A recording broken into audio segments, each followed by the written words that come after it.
Alright guys, this is a video, so know that you can stop, pause, and rewind. I am going to go rather quickly so that I can get as many questions done as possible.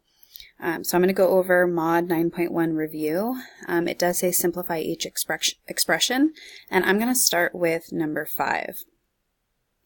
So anytime I add or subtract fractions, I should know that I need to get common denominators, and so I always start by factoring my denominators.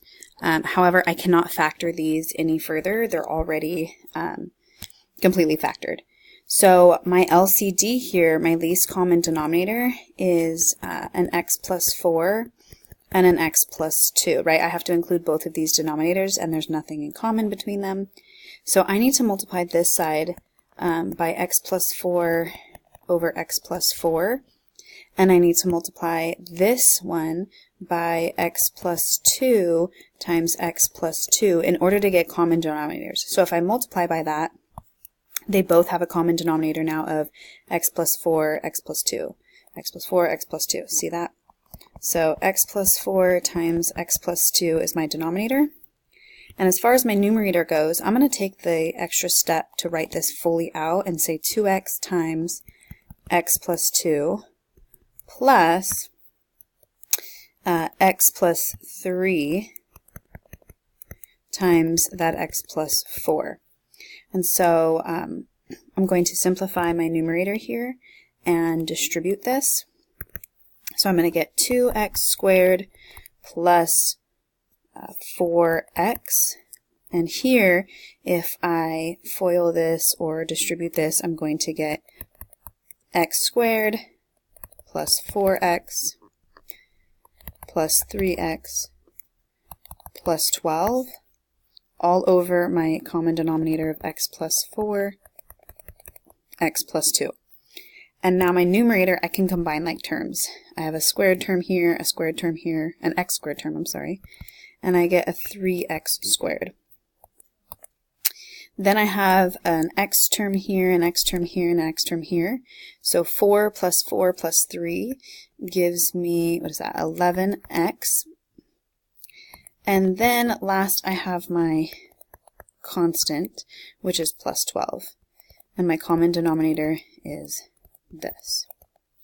So when it says to simplify, just remember that you need to get common denominators.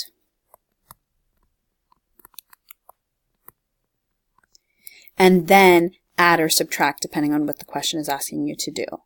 Okay. If it says subtract, like let's look at number 8.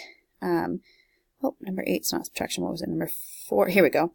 So if it's number 4, make sure when you do that subtraction that you multiply it to the coefficient here, or you multiply it to the binomial. Like in number 2, if I were to do this, see how they already have common denominators? I would write my numerator as a plus 5b minus a plus b all over my common denominator. And I distribute that negative.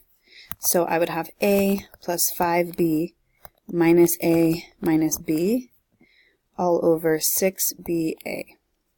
So combining like terms, let's see, the a and the a actually cancel, and then I get 5b minus b is 4b over 6ba.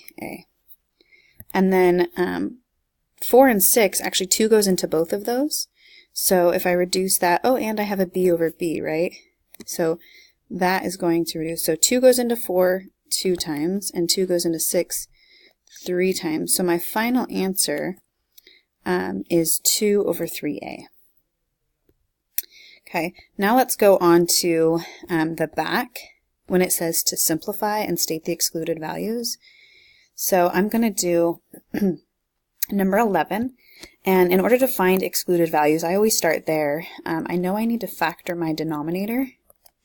So I have m squared is m times m. 6 is either 6 and 1, but I need it to add to a negative 5, but both have to be the same sign since that's a positive.